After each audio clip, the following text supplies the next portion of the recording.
누가복음 8장 22절에서 25절까지 교독하겠습니다.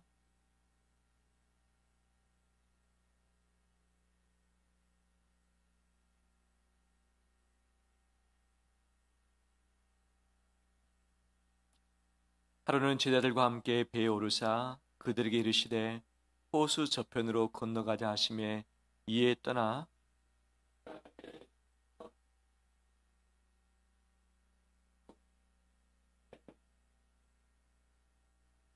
제자들이 나와 깨워 이르되 주여 주여 우리가 죽겠나이다 한데 예수께서 잠을 깨사 바람과 물결을 꾸짖으시니 이에 그쳐 잔잔하여지더라.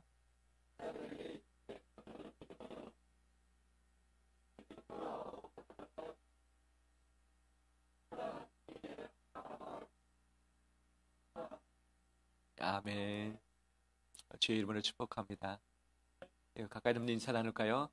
잘 오셨습니다. 새해 복 많이 받으십시오.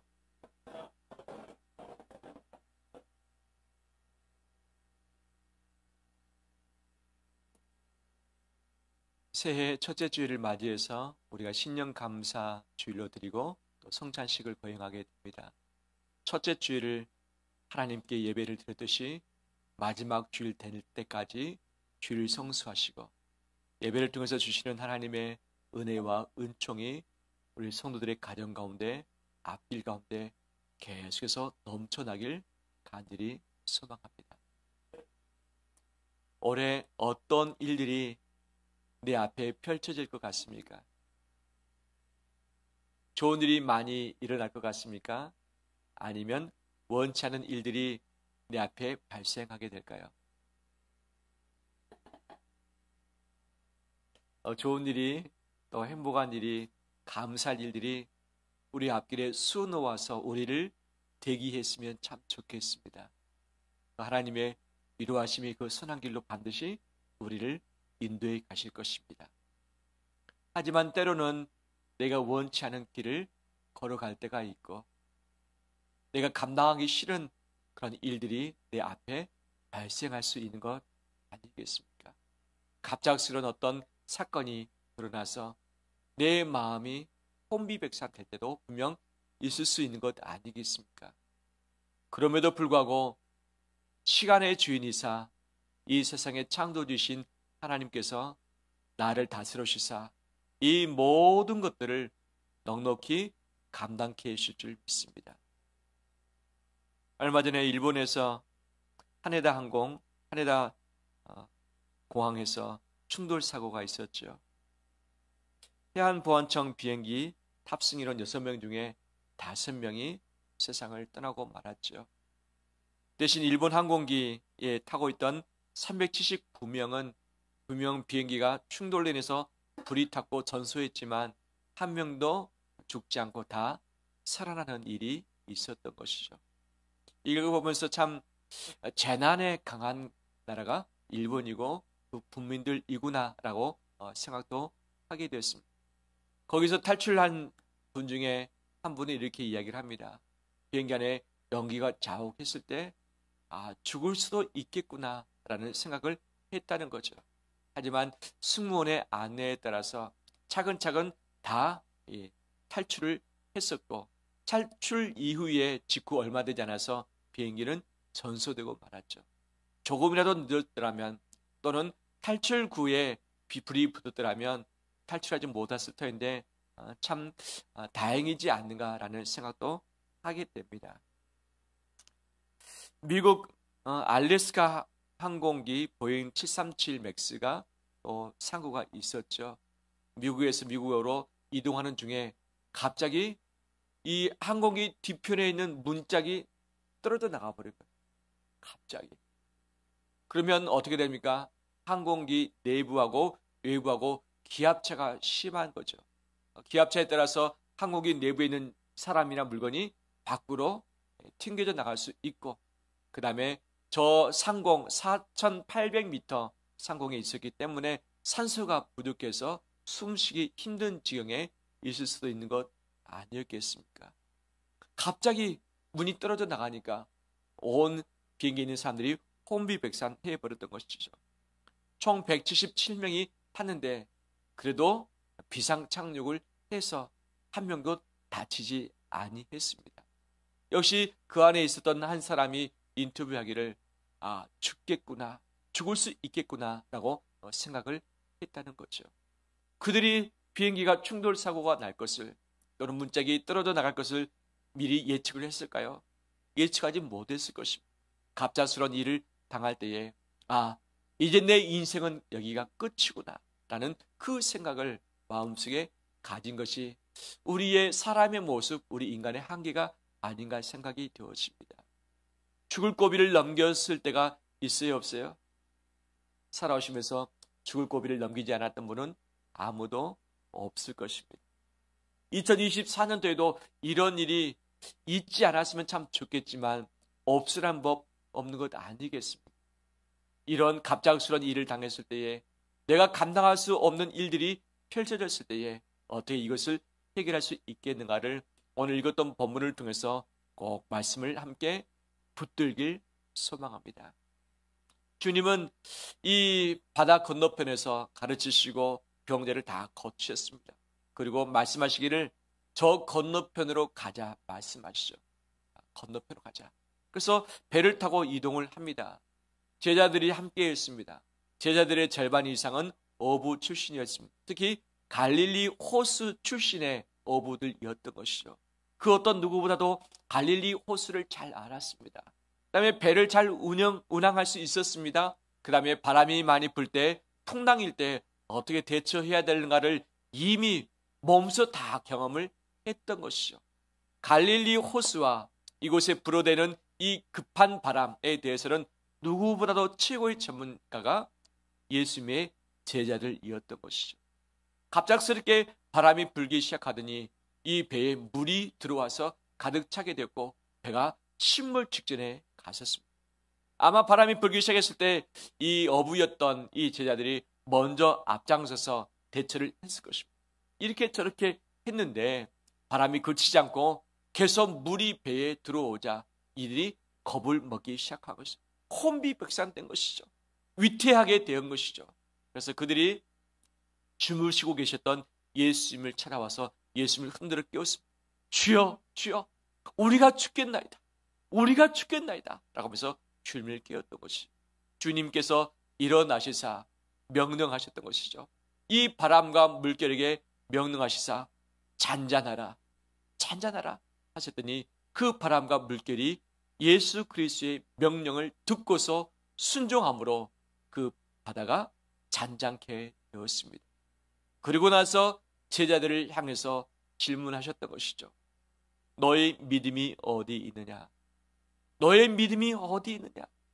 라고 주님께서는 이것을 물으시면서 제자들의 믿음 없음을 꾸짖으신 것이 오늘 본문의 말씀인 것이죠. 그 제자들은 그 말을 들었지만 예수님의 다른 부분을 체험하고 보았던 것이죠. 예수님이 누구이기에 이 바람과 물결이 순종하는가? 자, 이 예수님 정말 귀한 분이구나.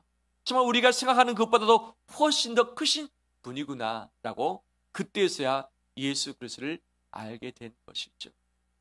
오늘 본문의 말씀을 통해서 우리에게 교훈해 주신 것은 무엇인가? 첫 번째는 예수님이 함께 하셨지만 그 배에도 광풍이 들어닥쳤다는 사실이죠. 우리는 주님과 함께하면 아무런 문제가 발생하지 말아야 되고 몸도 건강해야 되고 일들이 잘 풀려야 된다라고 생각을 하고 있습니다.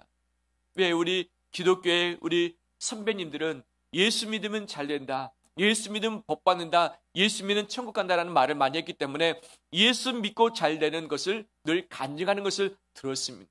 근데 예수 믿었는데 잘 되지 않았을 때 내 마음이 이상해지고 내 마음이 흔들리기도 하고, 그다음 옆에 사람이 예수 믿었는데 어떤 사건 사고 생기면 그 사람을 비판하기도 하고 정죄하기도 하는 것이, 분명 죄 때문에 저 사람이 급작스럽게 저 일을 당했을 거야, 하나님께 해결되지 않은 이 죄의 문제 때문에 그랬을 거야, 하나님께 벌 받았을 거라고 생각하기도 하고, 옆에 사람은 복 받고 잘 되는 것 같은데 나는 그렇지 않고 나는 실패하고 우리 집안이 어려움 가운데 심하게 무너질 때도 분명히 있는 것 아니겠어요?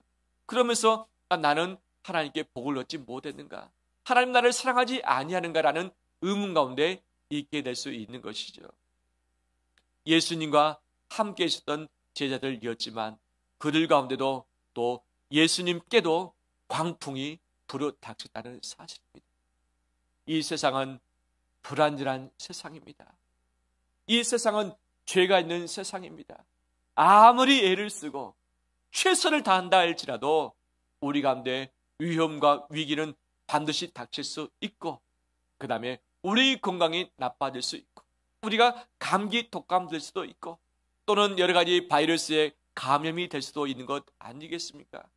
예수님을 잘 믿는다고 해서 아프지 않고 실패하지 않는 것이 아니라 예수 그리스도를 믿을지라도 아플 수 있고 실패할 수 있고, 마음이 힘들어서 죽겠구나, 더 이상 못 살겠구나 라는 마음이 들 수 있다 없다? 들 수 있다는 사실이죠. 들 수 있다는 사실. 이것이 전혀 이상하지 않습니다. 우리 일상에 지극히 당연할 수 있다는 것이죠. 하지만 예수 그리스도를 믿는 자와 믿지 않는 자의 결과와 반응은 전혀 다릅니다. 전혀 다릅니다. 분명 제자들이 죽게 되었습니다.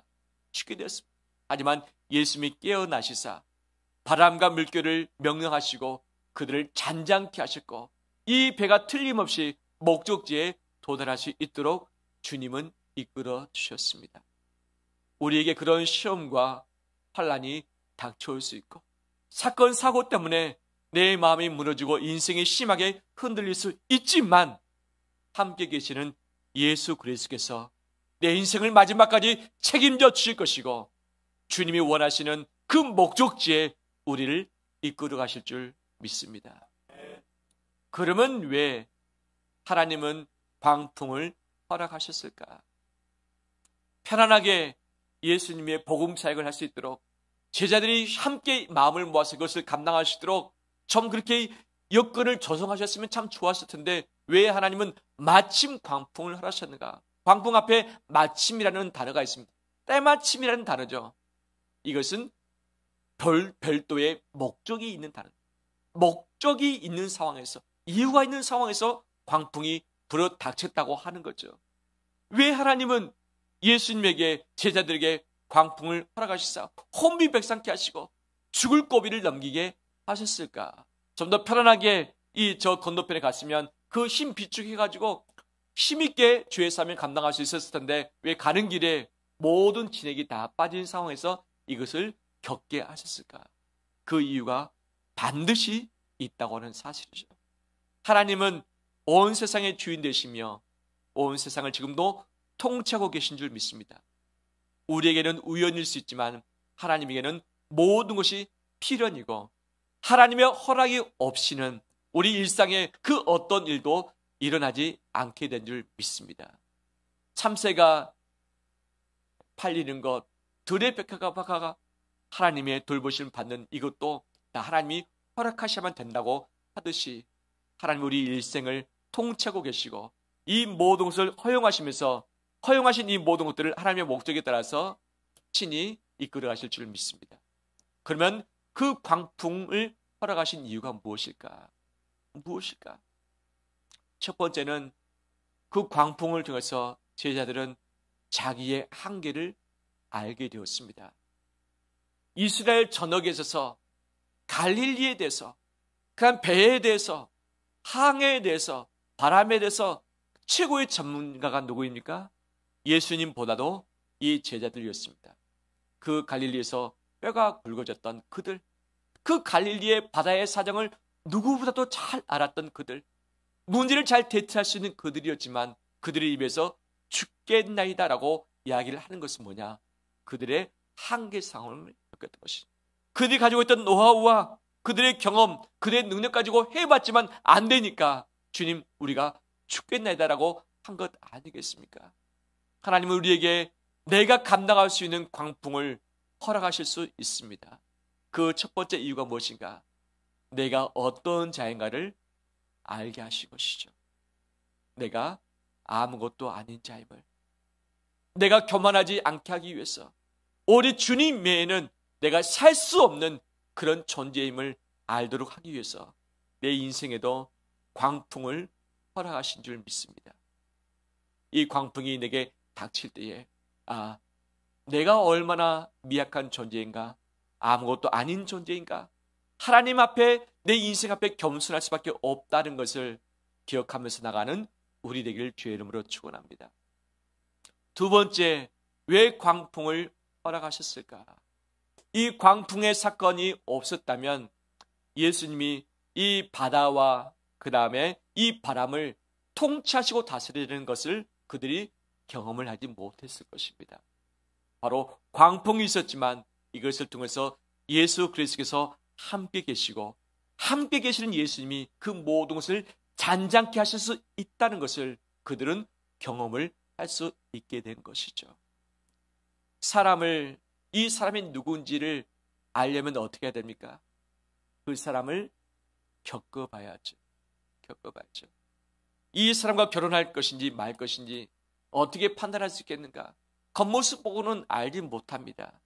속의 모습을 알아야 되고, 속의 모든 것이 다 드러났지만 사랑으로 믿음으로 감당할 수 있겠다면서로 결혼을 하는 것 아니겠어요?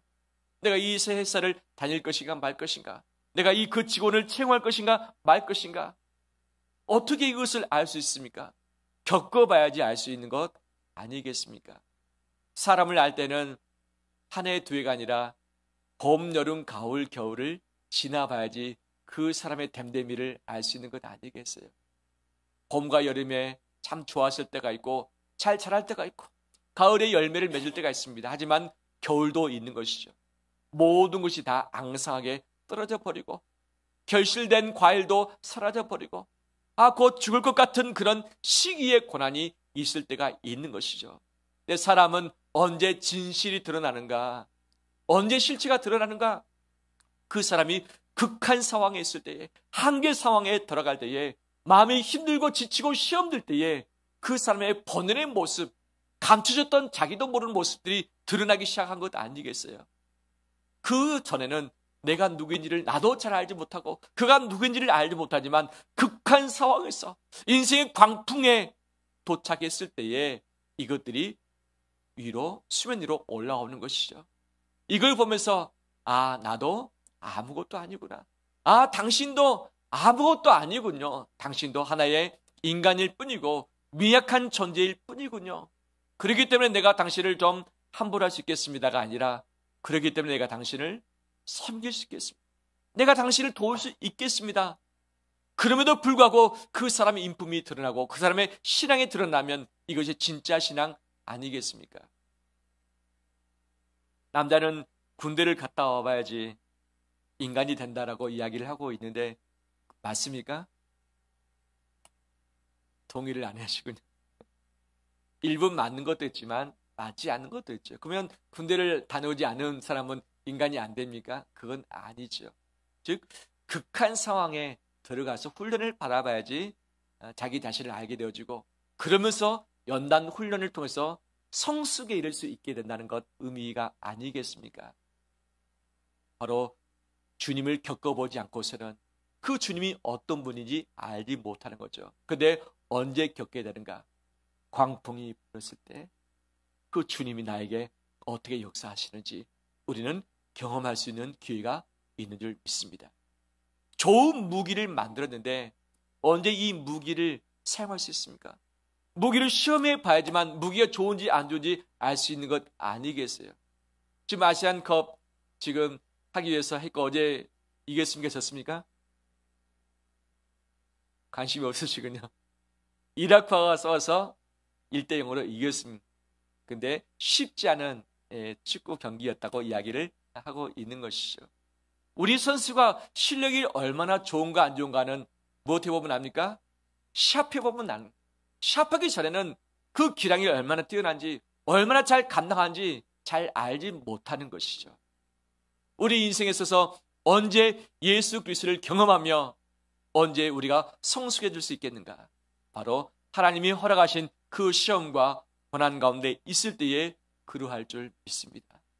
2024년도 좋은 일만 있으면 좋겠지만 그렇지 않을 수도 있습니다. 하지만 그렇지 않을 일들이 혹시 발생한다면 기억하길 바랍니다. 아, 주님을 경험할 때구나. 주님을 알아갈 때이구나. 이것을 놓지 않는 우리 되길 주의 이름으로 축원합니다. 세 번째, 왜 광풍을 허락하셨을까? 그것은 예수님이 제자들에게 하셨던 말씀입니다. 너희 믿음이 어디 있느냐? 한번 같이 따라서 해볼까요? 너희 믿음이 어디 있느냐? 우리 옆에 분들 얼굴 보면서 한번 물어볼까요? 당신 믿음이 어디 있습니까?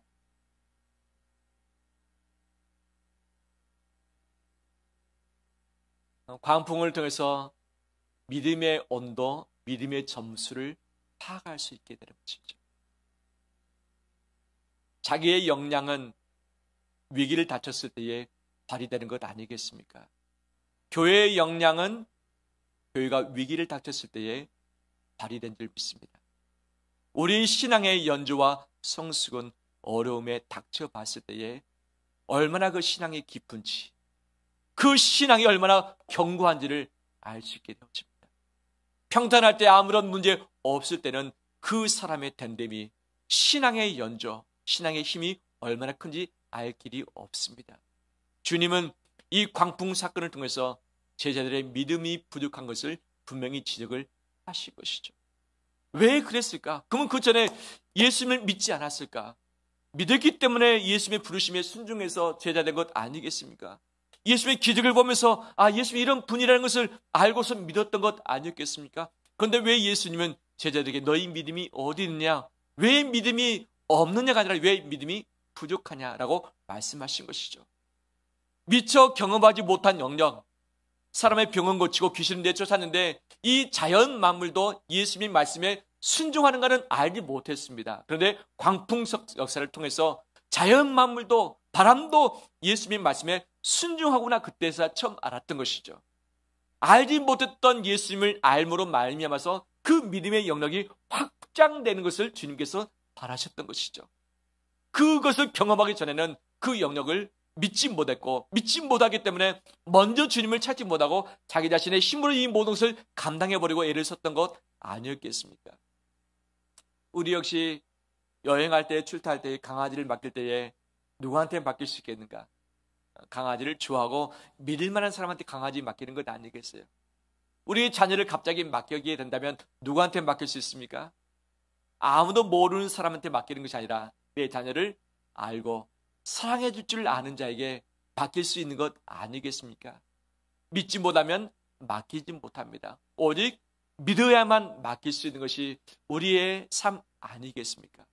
광풍을 경험함으로 말미암아서 예수 그리스도를 알아가고 그분을 믿는 믿음이 확장되어짐으로 말미암아서 나의 믿음의 성숙이 진행되게 되는 것이죠. 하나님이 나에게 역경과 고난과 시험과 환난을 허락하신 이유는 믿음의 성숙에 있는 줄 믿습니다. 내 믿음이 성숙할 수 있는 시간, 예수 그리스도를 더 깊이 알아갈 수 있는 시간, 또 내 인생을 더 깊이 주님께 맡길 수 있는 그런 기회가 우리에게 주어진다고 하는 사실이죠. 우리는 주님을 모두가 다 믿고 있습니다. 맞죠? 다 믿고 있습니다. 하지만 모든 영역에, 모든 때에 다 믿지 못하는 것이 우리의 삶인 것이죠. 때로는 내 인생을 맡길 수 있습니다. 내 시간을 맡길 수 있습니다. 하지만 내 재정은 맡기지 못한 경우가 있어요. 왜? 예수님이 그 부분에 신뢰되지 않기 때문에. 내가 온전히 하나님께 바쳐야 될 텐데 그러지 못할 때가 있어요. 왜? 그 영역까지 주님이 주인 되시고 책임지시는 분이심을 내가 아직 확실하지 못하기 때문에 그분을 맡기지 못한 거예요. 그 영역을 내가 맡기지 못하면 누가 감당합니까? 내가 감당합니다. 하지만 내가 감당할 수 없어서 맡겨버리면 누가 감당해 주십니까? 예수 그리스도께서 그 영역도 통치하게 통치하신 줄 믿습니다. 내 인생을 맡겼지만 자녀를 맡기지 못할 때가 있어요. 손주를 맡기지 못할 때가 있어요. 내 인생의 주인 되시고 나를 사랑하신 그 주님 역시 내 자손을 사랑하시고 지켜주실 줄 믿습니다. 내가 책임지지 못하기 때문에 주님께 맡길 때에 주님이 선하심으로 이끌어 가실 것입니다. 하지만 맡기지 못한다면 누가 책임져야 됩니까? 본인이 책임져야. 주님을 경험하며 알아갈수록, 광풍을 통해서 주님을 깊이 알아갈수록 우리의 믿음의 영역이 확장되어진 그 부분을 주께 다 맡길 수 있게 됨을 믿습니다.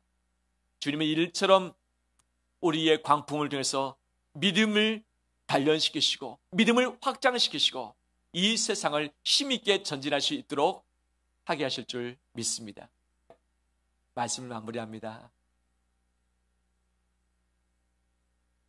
새해에 어떤 일이 벌어지게 될런지 우리는 알 길이 없습니다. 하지만 어떤 일이 있다 할지라도 주님은 함께 계십니다. 그 모든 광풍도 주님이 명하시면 잔잔케 될 줄 믿습니다. 그 주님 안에 있는 능력과 권세가 우리를 통해서 펼쳐지게 될 줄 믿습니다. 주님 없이 인생을 해석하지 맙시다. 주님을 통과하지 않고 2024년 미래를 예측하지 맙시다. 그 주님이 우리 가운데 계시고 우리와 동행하신 줄 믿습니다. 하나님 말씀 몇 군데를 제가 읽어보겠습니다. 빌립보서 4장 13절 말씀, 내게 능력 주신 자 안에서 내가 모든 것을 할 수 있느니라. 모든 것을 우리는 할 수 있습니다. 왜? 주님이 모든 능력 되시고 그 능력을 우리에게 주시기 때문입니다. 로마서 8장 37절, 그러나 이 모든 일에 우리를 사랑하신 이로 말미암아 우리가 넉넉히 이기느니라. 어떤 일, 모든 일들을 우리가 넉넉히 이기게 됩니다. 이기게 됩니다. 나를 사랑하신 그분이 나를 붙잡고 계시기 때문에. 요한일서 5장 4절 말씀, 무릇 하나님께로부터 난 자마다 세상을 이기느니라. 세상을 이기는 승리는 이것이니 우리의 믿음이니라. 우리의 믿음이니라. 이 믿음은 힘이 있습니다. 믿은 대로 하나님께서 역사하십니다. 이 믿음에는 예수 그리스도의 능력이 포함되어 있습니다. 세상의 그 어떤 일이 내게 닥친다 할지라도 이 모든 것을 이길 수 있는 것이 주님이 주신 믿음인 줄 믿습니다. 믿음을 가지고 바라보며 믿음을 가지고 해석하는 우리 되기를 원합니다.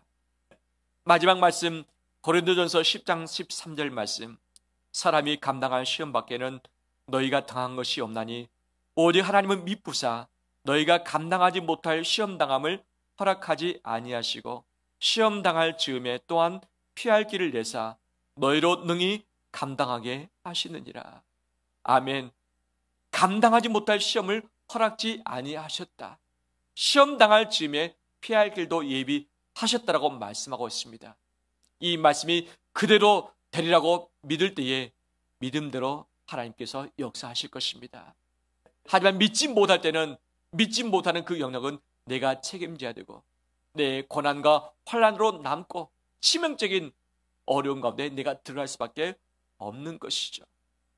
어떤 일이 있든지 주님은 함께 계시고 그 모든 것을 잔잔케 하시고 풀어가실 줄 믿습니다. 이 믿음의 눈으로 새해를 시작하며 승리하는 우리 되시길 주의 이름으로 축원합니다.